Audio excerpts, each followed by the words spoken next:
اللهم صل على محمد وآل محمد. أعوذ بالله من الشيطان الرجيم. بسم الله الرحمن الرحيم.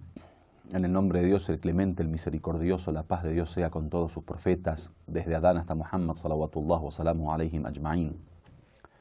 El último tema que tenemos acerca de los 12 imames, antes de entrar a la cuestión del Mahdawiyya o del mahdismo, o de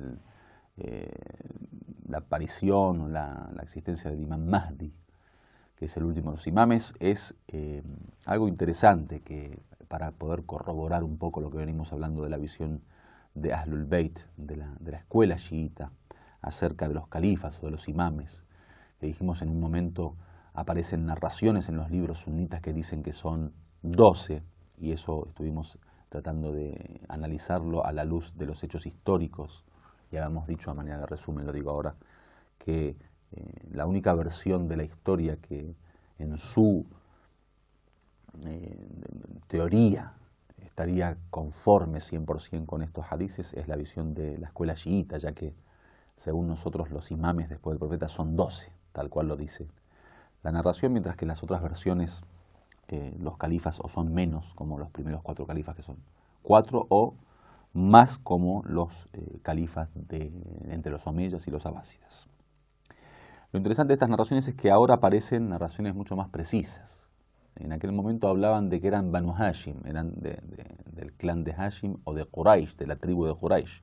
Acá ya directamente los nombra con su propio nombre. En el mismo libro del cual venimos hablando, dice Sheikh Suleiman al-Kanduzi, ese sabio sunna que había escrito el libro Yanabi' al-Mawadda, o las fuentes del amor. Dice, Ja'a rajul yahudí yud'a Na'thalan. Dice, vino un hombre al profeta, y la Rasulillah, hacia el profeta, se dirigió, que era un judío que se llamaba Na'thal. وكان من بين الأسئلة التي ألقاها عليه أنه سأله عن أوصيائه وخلفائه من بعده. Dice, dentro de las preguntas que tenía este judío, se ve que una persona de entre los judíos se acercó al profeta con ciertos interrogantes, con ciertas dudas, quería preguntar al profeta, el profeta le comenzó a responder algunas preguntas, y dentro de esta cantidad de preguntas que tenía, dice, le preguntó acerca de sus sucesores y sus califas después de él. Faqala Rasulullah, dijo el profeta de Dios sallallahu alayhi wa alihi wa sallam, inna wasiyyi Ali ibn Abi Talib, dice, mi sucesor directo, inmediato, es Ali ibn Abi Talib, o sea, el imam Ali. Wa ba'dahu sibtayil Hasan wal Husayn. Después de él, del imam Ali, mis 2 nietos, por parte de su hija Fátima, los hijos de Fátima, el Hasan y el Husayn. Yatluhu tis'atun a'immatun min sulbil Husayn. Dice, le sigue 9 imames de la descendencia del Husayn, que obviamente esto es también conforme a la doctrina de Ahlul Bayt, de la Shia, de la escuela Shia, en donde se dice que los 12 imames son Ali, el Hasan y el Husayn, y los 9 descendientes del Husayn, uno hijo del otro. Dice, Ida mada al Husayn fa innahu Ali. Dice, cuando muera el Husayn, vendrá después de él su hijo Ali. O sea, no solo le pone el nombre, sino también el nombre de su padre. O sea, le dice que es Ali y es hijo del Husayn. O sea, también la relación que tienen con el padre, con el otro imam. Fa ida mada Ali fa ibnuhu Muhammad.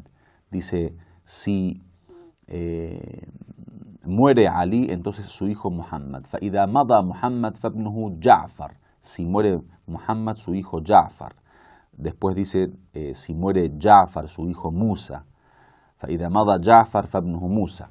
Dice, فَإِذَا مَضَى مُوسَى فَابْنُهُ عَلِي. Dice, cuando muera Musa, su hijo Ali. فَإِذَا مَضَى عَلِي فَابْنُهُ Muhammad. Dice, cuando muera Ali, su hijo Muhammad. فَإِذَا مَضَى محمد فَابْنُهُ عَلِي. Cuando muera Muhammad, su hijo Ali. فَإِذَا مَضَى عَلِي فَابْنُهُ الْحَسَنِ. Cuando muera Ali, su hijo Hasan. فَإِذَا مَضَى الْحَسَنِ فَابْنُهُ الْحُجَّةِ Muhammad al-Mahdi. Dice, cuando muera el Hasan, que es el imam Hasan al-Askari, el 11º imam, su hijo al-Mahdi. فَهَؤُلَاءِ 12. Dice, ellos son 12. Y en el mismo libro y en otros, en el mismo libro haciendo referencia al libro del Manaqib, o sea, en Yanabi' al-Mawadda, que es el libro de Suleimán al-Qanduzi, habla y pone la referencia de otro libro que se llama Al-Manaqib. Dice, allí aparecen, que es otro libro sunnita obviamente, el nombre de los 12 imames junto con el laqab. El laqab es el sobrenombre. Por ejemplo, al imam Ali le llamaban Amir al-Mu'minin, el príncipe de los creyentes. Al Hassan le llamaban al-Mujtaba. Al imam Hussein, por ejemplo, al-Madlum. O al imam Ali ibn al-Hussein le llamaban Zainul Abidin. O al imam Muhammad, el hijo del imam Zainul Abidin, le llamaban al-Baqir. A otro le llamaban al-Sadiq. Y así a cada uno. El imam al-Qadim. Tenían los nombres y los sobrenombres, como por ejemplo Muhammad al-Baqir, Ja'far al-Sadiq, Musa al-Qadim, uno es nombre, otro sobrenombre. Dice, en ese ya parece mucho más específico, o sea, no solo pone el nombre y diciendo nombre hijo de tal, o sea, tal persona Muhammad como hijo de Ali, sino que además, o Ali hijo de Muhammad, sino que además ponían el sobrenombre. Y dice también ahí, hace hincapié o digamos hace referencia al ocultamiento, que es lo que nosotros creemos, del imam el Mahdi, ajalallahu ta'ala farajahu sharif, o sea, el 12avo imam que para nosotros está oculto. Y hacía también referencia a su levantamiento y hace referencia a que llenará o colmará la tierra de justicia e igualdad, así como ha sido colmada anteriormente por injusticia y opresión.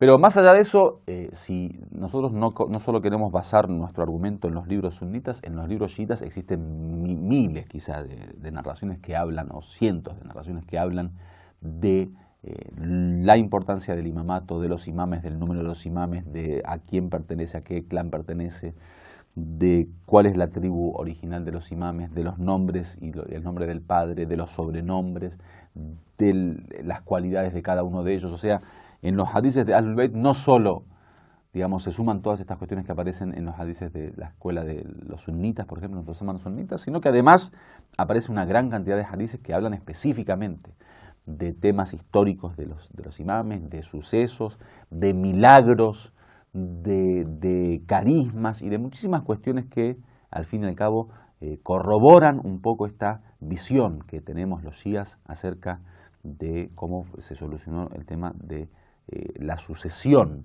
profética o cómo, digamos, se desarrolló esta sucesión profética, que bueno, cuando hablamos de desarrollo, hablamos de un desarrollo en la lógica del Islam y no en los hechos históricos, ya que como bien habíamos dicho anteriormente, hay veces la historia nos muestra un desarrollo que no tiene que ver con la lógica de la doctrina o de la ideología o de la escuela o la corriente de pensamiento. Entonces cuando estamos hablando obviamente de esta realidad, no estamos hablando de que en realidad fueron califas, no. Digamos, tuvieron el derecho al califato, pero no todos pudieron ser califas del profeta, sino que por el contrario, digamos, fueron perseguidos muchos de ellos y hasta fueron asesinados, como aparecen en las narraciones, que ma minna illa masmun o maqtul, ¿no? Todos nosotros fuimos asesinados o por la espada o por el veneno. Bueno, esto es un poco el resumen de la visión shia acerca de la escuela de Ahlul Bayt y del derecho al califato y de los sucesores del profeta. En la próxima clase hablaremos acerca del imam Mahdi, que es el 12avo imam y el último imam que estamos esperando. Walhamdulillahi Rabbil Alamin.